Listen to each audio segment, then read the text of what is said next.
All right, it's 7:01, and I am going to call the April 16th meeting of the Essex Planning Board to order.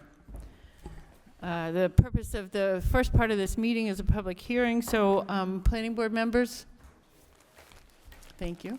I will take a motion to open the public hearing, please. I make a motion. Thank you, Shelley. Second? Second? Beth seconds. All those in favor? Aye. Aye. Thank you. This meeting is being both recorded and broadcast by 1623 Studios, so everyone's aware of that. The recording will be preserved. The Planning Board operates under the provisions of the Mass General Laws, Chapter 40A, Zoning, Chapter 30A, and the Open Meeting Law, and the Town of Essex Bylaws, Chapter 6, Zoning. Notification of this public hearing was published in the Gloucester Daily Times on March 27th and April 3rd, 2025, and satisfies the requirements for adoption or change of zoning ordinances or bylaws found in Mass MGL Chapter 40A, Section 5, as well as the requirements for adoption or change of subdivision rules and regulations found in MGL Chapter 41, Section 81Q. 4 items will be presented at this public hearing. 2 proposed zoning articles, Articles 21 and 22, for consideration at annual town meeting on May 5th. 2025. Revised planning board fee schedule, which does not technically require a public hearing. Any related change to the subdivision rules and regulations, which does require a public hearing. In order to conduct this hearing in the most effective manner, our process is as follows. We will consider each item individually. First, the item will be presented. Second, planning board members will have an opportunity to ask any questions and then to provide any comments. Third, attending members of the public will have an opportunity to ask questions, which the board will answer as necessary and appropriate. Fourth, attending members of the public will have an opportunity to provide comments. Following the close of the public hearing, the planning board will vote on each of the 9 zoning articles included in the annual town meeting warrant, Articles 16 to 24, as well as on adoption of the revised fee schedule and adoption of the change of the subdivision rules and regulations. Please note that Articles 16 through 20 and 23 and 24 were heard at a public hearing earlier in March. So we're voting on them tonight, but we won't be addressing them again here. As chair, I will recognize speakers and may set time limits if necessary. Once recognized, please state your name and address for the record in accordance with the Town of Essex policy. Please confine your questions and comments to the items under consideration and to matters that are under the jurisdiction of this board. Although we may disagree on the issues raised, everyone present at this meeting is expected to be civil to all others present, and those who do not act in a civil manner or engage in rude or disruptive behavior will be asked to leave. In addition, we ask that citizens inform themselves of the provisions of the laws under which this board operates, particularly the Essex zoning bylaw. Copies of the zoning bylaw can be obtained through Town Hall, and the full town bylaw is available on the town website. Copies of the applicable Massachusetts general laws can be found online at www.mass.gov and by searching for relevant sections. Thank you for bearing with our formal introduction. So the first article, there's handouts, and hopefully everyone's gotten the handouts that are in the back of the room that include the 2 articles that we're considering this evening, as well as the fee schedule and the revisions to the subdivision language. Article 21 is intended to make a change to the definition of mixed use in the downtown zoning district. So the downtown zoning district is the only area in town where mixed use is allowed in a building. And the purposes of that, when the downtown district was established, was to help promote businesses and give them the opportunity to also have dwelling units adjacent and upstairs, typically, of the commercial uses of the building. So the changes that are proposed in the handout you'll see are in bold. So everything in bold is new text. Everything that is in strike through is text that's being removed. So looking at the article, there's just a correction in the numbering. A period was missed between the 5 and the 1 in the section number. And then the definition of mixed use is being amended to replace as of right with site plan review / special permit. To clarify, it's not changing the requirement, it's just clarifying it to say allowed as of right with site plan review or by special permit. And it references 6-3.3.3.7, which is a dimensional and density regulations table for the downtown district. In addition, the remaining text in this article is all new.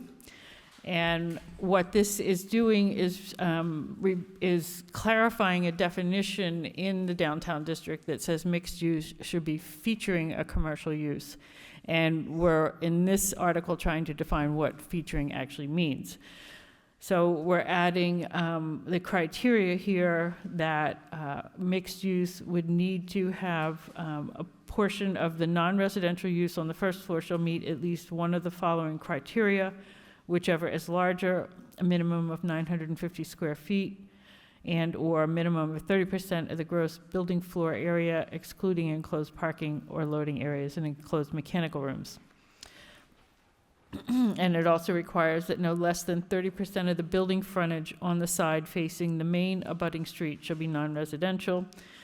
And then there's also a provision that allows any deviation from a criteria's A and B shall require a special permit. So we do provide the opportunity for an applicant to come for a special permit if the conditions are somehow such that meeting either the 950 feet or the 950 square feet or the 30% is onerous. These criteria were prepared by our town planner after looking at a lot of the different areas and uses in the downtown district to try and put something that's consistent with how buildings are currently used. So there's been some thought and research behind coming up with the 950 square feet and the 30% as sort of benchmarks for what would qualify as mixed use. So that's that article. I will entertain questions or comments from the planning board on that. Planning board members? Lisa, ceiling heights suitable for both non-residential and residential uses are encouraged. Is that, where did that language? It's that just so that for the commercial spaces, the idea was that the commercial spaces wouldn't be too tall that you couldn't repurpose them as residential if the commercial wasn't working out. So it's a recommendation. It's not something that we would hold anyone to. It's not written as enforceable language. Okay. Val, if you have anything to add to that, feel free to chime in. No, I think that's well said, because sometimes there's downturns in the economy, and it's good to be able to have the option to keep that space useful in situations like that.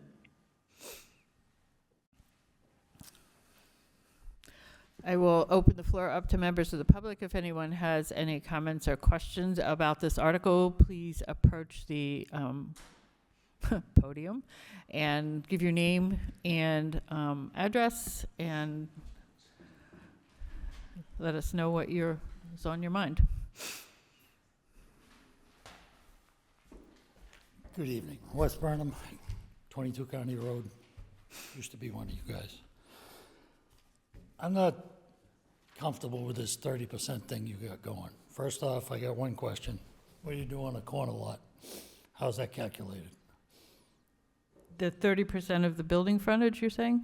Is it the frontage or the area that you're talking about, the 30%? Building frontage on the side facing the main abutting street. So would that mean you need at least 30% on both sides of on both streets if it's got dual facing frontages? No, it's just that on the side that's facing the main abutting street. So if a property was on Main Street and on a side street, You it got would one be... coming up. You got one with Burnham Court and Main Street. So do you need 30% on both sides? No, it's the main abutting street. And there's two. When we deal with frontage on corner lots, both of those streets have to meet the front yard frontage requirements. So that's the way I have to read this also. So you're now doing 30% of both sides of two sides of the building on a corner lot. I'm not following because it says on the side, 30% of the building You've frontage. got two main street faces on a corner But lot. it's, of the main abutting street, it's one street. The main, there's, one street is busier than the other street, so it's the street that would be busier. When we deal with corner lots, or have since the 6 terms I was on, the corner lot frontages had to meet front yard frontages for both sides. So you had 2 front yards and 2 rear yards. All right, that's the way it's been in court that way. Bill, you back me up on that, okay? So you're saying, So my point is, If I may, Madam Chair, yeah, this is not a frontage requirement in terms of the frontage of yard. It's we could describe it to be the busiest street, but this is not a yard requirement. I understand it's not a yard requirement, but it is a requirement for the side facing the street. Side facing the If busy. you've got 2 sides facing 2 separate streets, then they become equally frontaged. This isn't a frontage requirement, so we're looking at the busiest street only. It doesn't say that.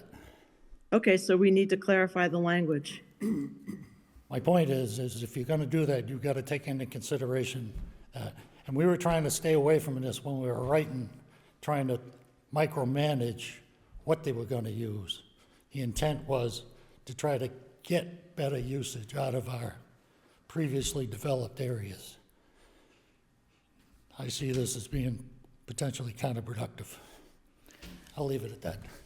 Okay. To explain it, though, that right now we're left with mixed use as featuring commercial property, and we've had people come in on properties in town that have said, well, I'm going to put a 10 by 12 gallery in the front of the building, and I'm going to put 7 townhomes in the rest of it, and that seems, and they get to take advantage of the setbacks for mixed use. So it seems that they're getting a lot for giving back a very little bit. So that was the reason for developing this article.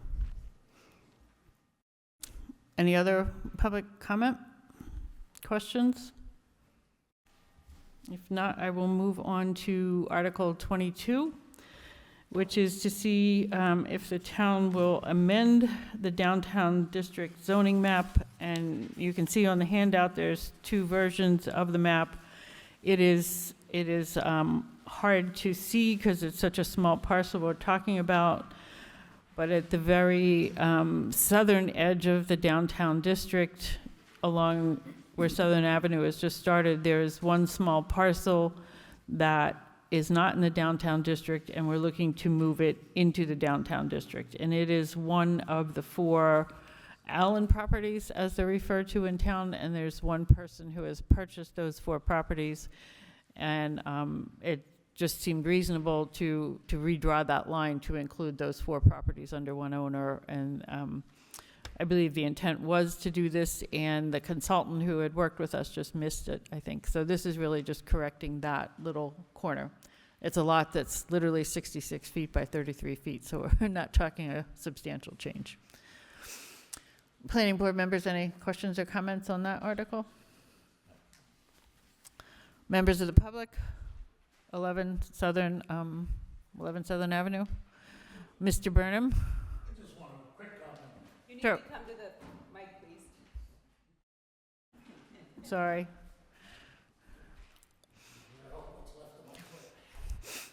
Exercise is good for you. They keep telling me. I'll show you the screws later. No, I just wanted to say that I was involved deeply in getting this through, and how we missed that particular section, because that was intended to be in Yep. the area right along, so. Well, it's in your defense, Harriman's plan shows it left out.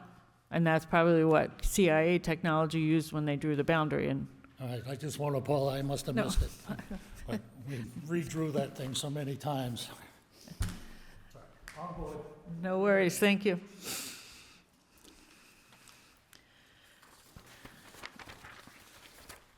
we will move on to the revised fee schedule. Do you mind walking through this? Just, if you don't, I'm going to ask Teresa to walk through this. She's been, I just don't want to mess it up as I go through it. She's been working with it and keeping the planning board updated through the process. So, and this is the part of the hearing, just for reference, we can change the fee schedule through a planning board vote without the public hearing. This is one part we're just including to be complete in what we're working on tonight, but this isn't actually something that requires either a public hearing or, like town meeting articles, a public vote. Sure. So a while back, a little over a year ago, I think, when we had the first public hearing that I had to help work through and notify abutters and that sort of thing and publish in the Gloucester Daily Times the notification, I realized that it had been some time since the fee schedule had been updated and that there were some expectations from other towns, and our town planner certainly noted that public hearing notification fees are typically paid for by the applicant for any process that requires a public hearing. And we didn't have that as part of the fee schedule at that time. It is referenced in an incorrect way in the subdivision rules and regulations, which is what's bringing this together tonight. But in any case, since that was the case, and we do have a budget line item for notices that comes out of the general fund, thought it prudent to take a full look at the fee schedule. There's not a lot of change except for the fact that the public hearing notification fee now would exist. The applicant would carry the cost of the Gloucester Daily Times notification and the postage for the abutter notices, letters that need to be sent out. But the rest of them, the difference in the existing fee schedule and what's here is that it's primarily just streamlined. There was a list of a whole lot of different uses for special permits that all have the same cost. Instead, we just put all of the uses listed in the bylaw section that includes those, so that if that gets updated, the fee schedule doesn't need to be updated as well. The other thing that's different here is that special permits, there are some special permits site plan review with a change of use now requires a butter notification. That's new, so that also would require the notification fee. So yeah, the actual dollar values, sorry, I wasn't prepared for this. The dollar values on here are not drastically different from anything existing. The real difference is going to be in that public hearing notification fee, because that's a cost that basically the town's been losing money on for some years now, because the fee definitely doesn't even cover the cost of that. So the application fee now will cover the cost of the administrative work, the updating of maps, the actual making this happen, but the public hearing notification fee will be exactly what is charged to the town for those items. No upcharge for that at all. Also on here, added the reference to the consultant fees at the bottom, just for completeness. That was adopted in January of 2024 by the planning board, I believe, the revote. Yeah. The rules and regulations regarding consultant fees, so just to have that complete on there. I did comp out with comparable towns and communities, and the board reviewed the comparisons for these, for the filing fees. We're right in line with everyone. It was noticed that for subdivisions, preliminary plan is higher if you price it out, but a definitive plan is not. So when you take them together, we're still kind of right in the middle of the pack. So we're in alignment with other towns and communities around us, and that's what I've brought to the board. I've made revisions according to the input that's come, including from our last meeting. Thank you. You're welcome. Sorry to put you on the spot. Planning board members, any questions or comments on that schedule? Nope. Members of the public, this isn't actually part of, we'll welcome comments, but it's not part, this is. Sure.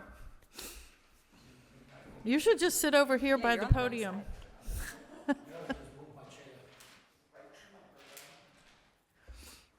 My first question is, we've been through this before with trying to get people to pay it. I'm very familiar with it. Are you guys setting up a escrow account, and did they change the rules so you could, so they can prepay into it, and then the planning board pays the bills out of it? Because part of that should include not just the advertising fees, but the clerk of the work fees and any engineering that goes into it. So, I don't see anything in there referencing that other stuff. so process-wise, I can tell you the way that this will work is what you're stating is the case for the consultant fees. So if there's an outside consultant or technical consultant brought on board, then an escrow account is created for that exact purpose, and that's all covered in that rules and regulations. I got spanked a few years back for doing that.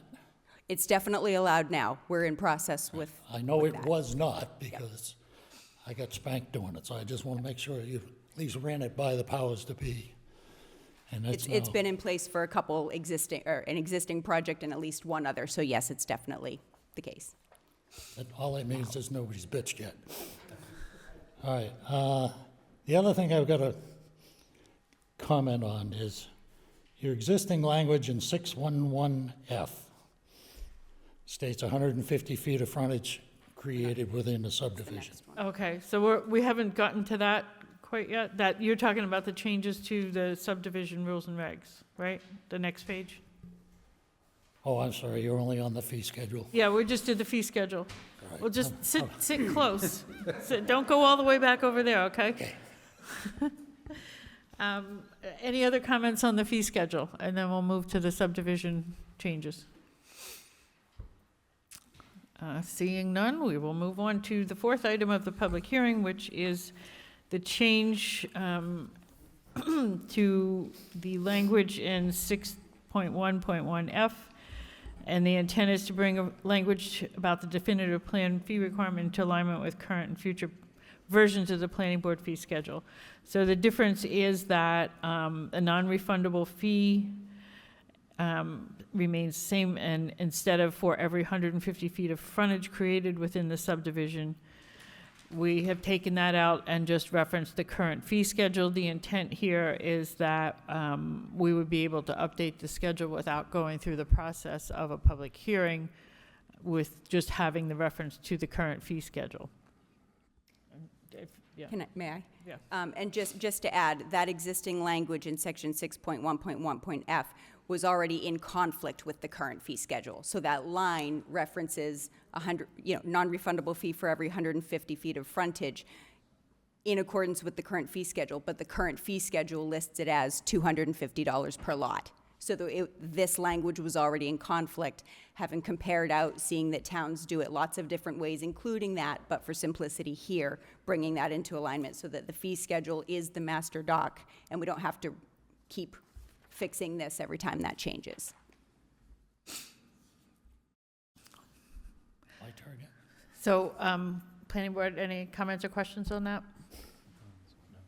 No. Public comment? Hello. Wesley Burnham, 22 County Road. I understand what you're saying. It doesn't match language-wise. However, problem that we had in the past is, and the reason we went with frontage, was certain developers back in the 80s, when we did about 8 or 9 or 10 of these things in 2 or 3 years, they'd come in with a definitive subdivision plan for 2 lots, one on each side of the road. So they get away with, at the time, was $100 a lot. We changed it to 150 feet because they'd have a half a mile of frontage and then come in and do Form As all the way along the road. So we wanted to be able to capture the potential maximum development that we had to review it for anyway, with the engineering and whatnot, which is why this is stated the way it is.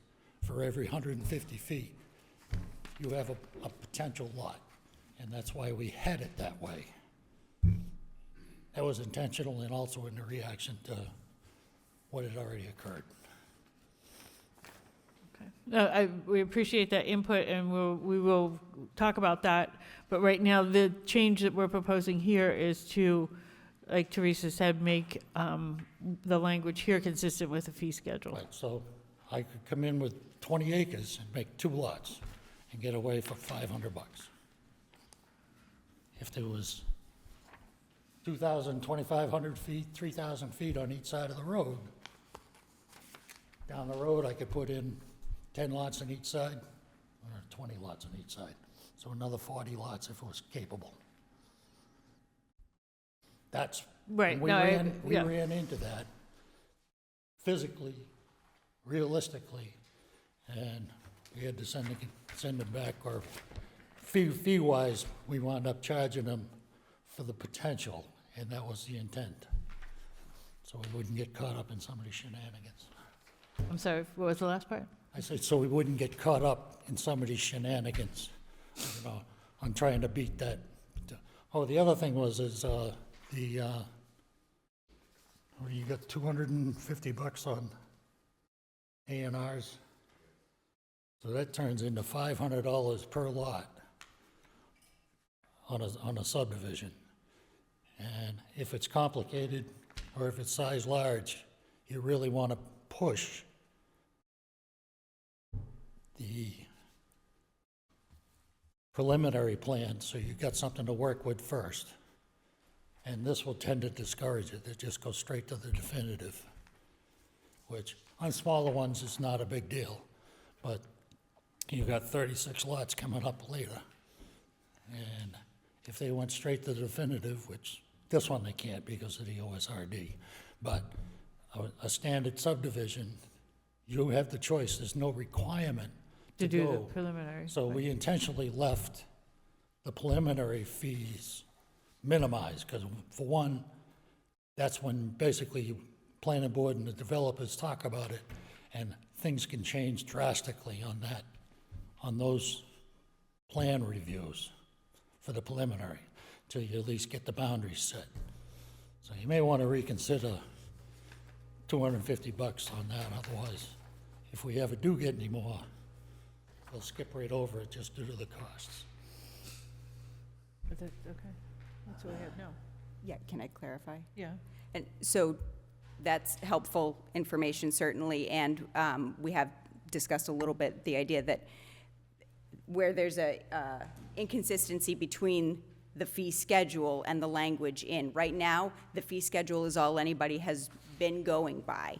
And so right now, this is just to make the fee schedule the reference document. If the board wishes to consider change to the fee schedule further or look at that in more detail, certainly you have the ability to do that. The only thing we've really changed on the fee schedule right now is capturing those public hearing fees that we were losing out on. So Right, we that's noted. we didn't change these numbers here. Correct. Right, okay. But we can look at that in the you future. can. But, and we don't, if we want to change the fee schedule, we actually can do that at a public, obviously a planning board meeting, a public meeting, but it wouldn't have the hearing aspect of it and the notification. Any other questions, comments on that change to the subdivision language there? Any other comments, questions on any of the things we've covered this evening? Otherwise, I'm going to close the hearing, at which point public comment is over. So, seeing none, I will take a motion to close the public hearing. Shelley moves, thank you. Second? Peter seconds, thank you. All those in favor? Aye. Aye. The public hearing is closed. I'm sorry, so- Lisa. I'm sorry? Lisa, this is Simone. Can you hear me? Lisa, Yeah? it's Simone. I'm online. Okay. Yes. So because I'm online, you have to do a roll call. We will be doing roll call for the next 11 votes. I know, but you have to do it for all your votes to close the public hearing, to whatever. Sorry. Yeah, we closed the public hearing, and now we're going to do the roll call votes on the articles. Roll call to close the public hearing is what she said. You want to include her vote. She's saying Okay. that.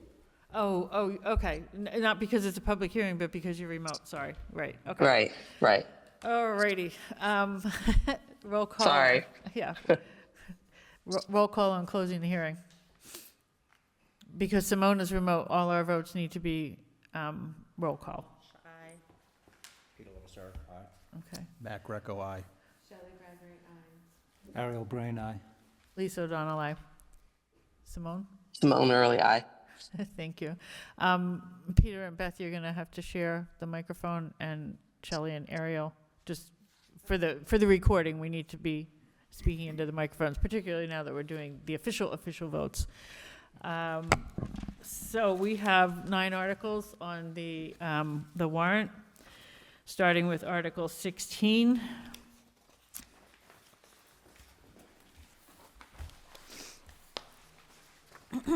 Which is the revisions to the non-substantive edits to the bylaw.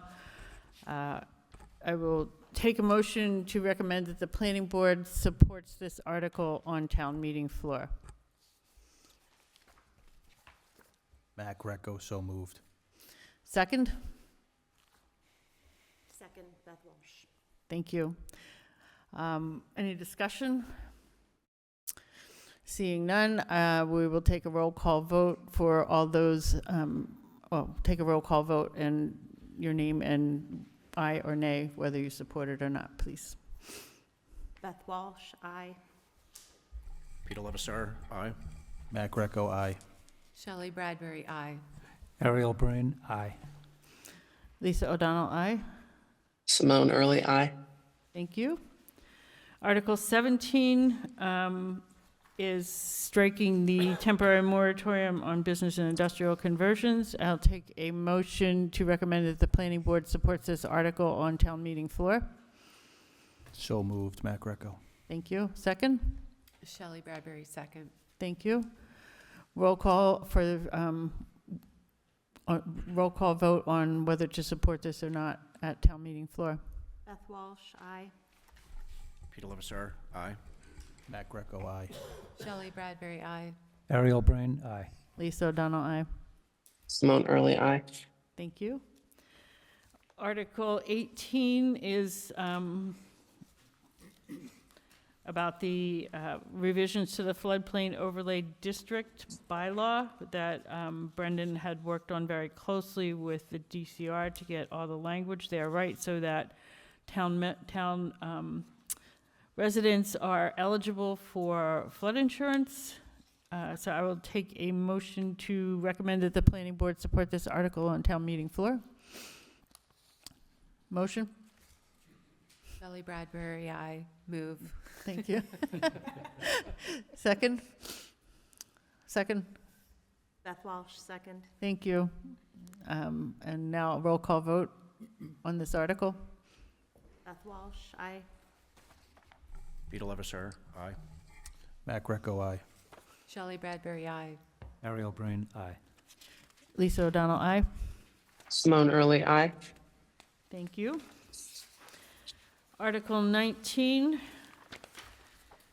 which amends the section of the bylaw that addresses erection of more than a principal structure on a lot, and adds language to make sure that it's clear it includes condo developments on a lot as well. Take a motion to recommend that the planning board support this article on town meeting floor. Peter Levasseur, so moved. Thank you. Second? Beth Walsh, second. Thank you. Roll call vote on whether to support this. Beth Walsh, aye. Peter Levasseur, aye. Matt Greco, aye. Shelley Bradbury, aye. Ariel Brain, aye. Lisa O'Donnell, aye. Simone Early, aye. Thank you, everyone. Article 20, which is the one that we just went over. No, wait. No, this was from the last. This was just to clarify multifamily in the definition of permitted principal uses in the downtown district. I will take a motion to recommend that the planning board support this article on town meeting floor. Ariel Brain, so moved. Thank you. Second? Shelley Bradbury, move. Second. Thank you. Roll call vote. Beth Walsh, aye. Peter Levasseur, aye. Matt Greco, aye. Shelley Bradbury, aye. Ariel Brain, aye. Lisa O'Donnell, aye. Simone Early, aye. Thank you. Article 21? Article 21, which we just talked about this evening, for the changes to the downtown district mixed use. I will take a motion to recommend that the planning board support this article on town meeting floor. Ariel Brain, so moved. Thank you. Second? Peter Levasseur, second. Thank you. All those in favor? Oh, roll call vote. Beth Walsh, aye. Peter Levasseur, aye. Matt Greco, aye. Shelley Bradbury, aye. Ariel Brain, aye. Lisa O'Donnell, aye. Simone Early, aye. Thank you. Article 22 is to make the change to the limits of the downtown zoning district to include 11 Southern Avenue. I will take a motion to recommend that the planning board support this article on town meeting floor. Ariel Brain, so moved. Thank you. Second? Beth Walsh, second. Thank you. Roll call vote. Beth Walsh, aye. Peter Levasseur, aye. Matt Greco, aye. Shelley Bradbury, aye. Ariel Brain, aye. Lisa O'Donnell, aye. Simone Early, aye. Thank you. Article 23 is language to add buffers to residential properties in the general use district. Again, that was heard at the March public hearing. I will take a motion to recommend that the planning board support this article on town meeting floor. Ariel Brain, so moved. Thank you. Shelley Bradbury, second. Thank you. Roll call vote. Beth Walsh, aye. Peter Levasseur, aye. Matt Greco, aye. Shelley Bradbury, aye. Ariel Brain, aye. Lisa O'Donnell, aye. Simone Early, aye. Thank you. And finally, Article 24 addresses ADUs now that they are allowed by the state. We've added some limitations on them that are completely consistent with the state regulations, just to help clarify to residents what will and will not be accepted. Take a motion to recommend that the planning board support this article on town meeting floor. Ariel Brain, so moved. Thank you. Second? Beth Walsh, second. Thank you. All those, roll call vote. Beth Walsh, aye. Peter Levasseur, aye. Matt Greco, aye. Shelley Bradbury, aye. Ariel Brain, aye. Lisa O'Donnell, aye. Simone Early, aye. Thank you. Okay, so that wraps up our recommendations for planning board support on town meeting floor for the 9 articles that we'll be presenting on May 5th. And then we will also take roll call votes now to update the fee schedule in accordance with what's been presented this evening. So I will take a motion to update the fee schedule. Shelley Bradbury, so moved. Thank you. Second? Ariel Brain, second. Thank you. Roll call vote. Sorry. At least before we move that, we can still adjust these fees, though, correct? We can adjust these So fees we with a can vote take of our into board. account- We can take into account what Wes said. We're just not going to do it tonight because we have 900 other things to do this Okay, evening. just checking. Yeah, and we want to talk about it too and get input, yep. Right. But the fee schedule, we can adjust without a public hearing, just in an advertised planning board meeting, an agenda item. So, yeah. Understood. So roll call vote. Beth Walsh, aye. Peter Levasseur, aye. Matt Greco, aye. Shelley Bradbury, aye. Ariel Brain, aye. Lisa O'Donnell, aye. Simone Early, aye. Thank you. And finally, to make the change to the existing language in section 6.1.1F, which just will take out a specific limitation and reference the current fee schedule, which gives us the ability to make adjustments as we see fit in the fee schedule. I will take a motion to approve the change to this section of the subdivision regulations. Ariel Brain, so moved. Thank you. Second? Second, Matt Greco, second. Thank you. Roll call vote. Beth Walsh, aye. Peter Levasseur, aye. Mac Greco, aye. Shelley Bradbury, aye. Ariel Brain, aye. Lisa O'Donnell, aye. Simone Early, aye.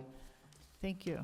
All right, so this wraps up the portion of the meeting on the agenda that was said to be held up here in the third floor conference room. And as the agenda says, at this time, the meeting will be temporarily adjourned to allow the planning board members of the public who wish to stay to relocate to the second floor conference room. We may interrupt the Zoom feed if necessary. We'll try and keep it alive as we walk downstairs. If for some reason it is interrupted, we will resume the meeting, and we will also be resuming the recording, just to be clear. So people on Zoom, hold tight while we all pack up and move downstairs, and we will be back on the second floor momentarily. Thank you, and thank you, Joan, and 1623 for your work.